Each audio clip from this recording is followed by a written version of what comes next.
ایک دور تھا، بغداد کے ایک خلیفہ نے اعلان کیا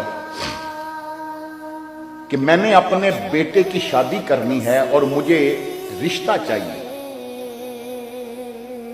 جس گھر میں بچی نے قرآن حفظ کیا ہوا ہے وہ رات کو اپنے گھر کے چھت پہ ایک چراغ جلا کے رکھ دے۔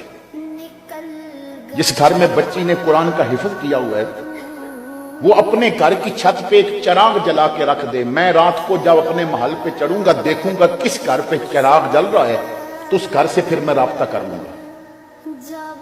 رات عشاء کی نماز پڑھی اور اس سے فارغ ہو کے گھر والوں سے کچھ باتیں کر کے خلیفہ جب اپنے محل کی چھت پہ چڑھا تو اس کی آنکھوں میں آنسو آ گئے۔ بغداد کے ہر گھر کی چھت پہ چراغ جل رہا تھا۔ یہ وہ دور تھا کہ ہر گھر میں بچی نے قرآن یاد کیا ہوا تھا۔ صبح اس نے اعلان کیا کہ لوگوں میں کتنا خوش قسمت کہ میرے دور میں ہر گھر میں بچی قرآن پڑھتی ہے، ہر گھر میں بچی قرآن کی حافظہ ہے، تو میرے لیے فیصلہ مشکل ہے۔ آج رات وہ لوگ اپنے گھروں پہ چراغ جلا کے رکھیں کہ جن کی بچی نے قرآن حفظ کے ساتھ موطا امام مالک بھی پڑھی ہوئی ہے، موطا امام مالک بھی پڑھی ہوئی ہے، جسے حدیث کا شوق ہے۔ اور پھر رات کو جب اس نے دیکھا تو آدھے سے زیادہ بغداد کے شہر پہ چراغ نظر آ رہے، ہر دوسرے گھر میں میرے محمد کی حدیث پڑھائی جاتی تھی۔ اور اگر آج میں سوال کروں جواب یہاں نہیں لوں گا، میں جتنے سوال کروں گا یہاں جواب کسی کا نہیں لوں گا، نہ ہاتھ کھڑا کراؤں گا۔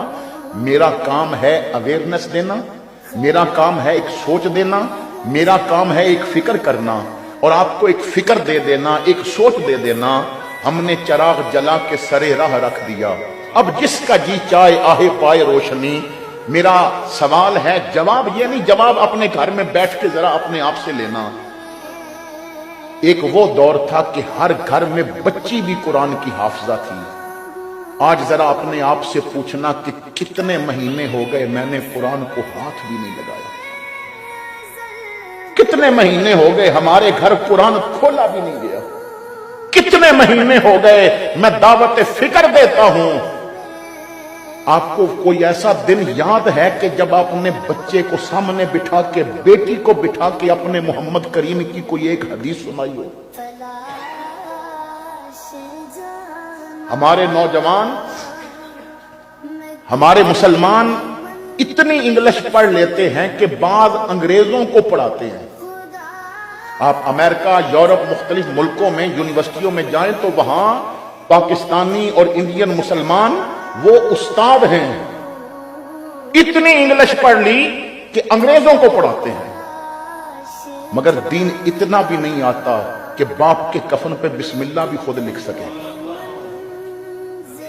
دین اتنا بھی نہیں آتا کہ باپ کا جنازہ خود پڑھا سکے، دین اتنا بھی نہیں آتا کہ باپ کو غسل خود دے سکیں۔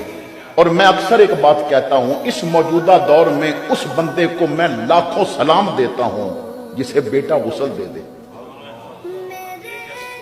ورنہ وہ بیٹے کہتے ہیں جناب ہمیں تو ڈر لگ رہا ہے، بلاؤ مولوی صاحب کو۔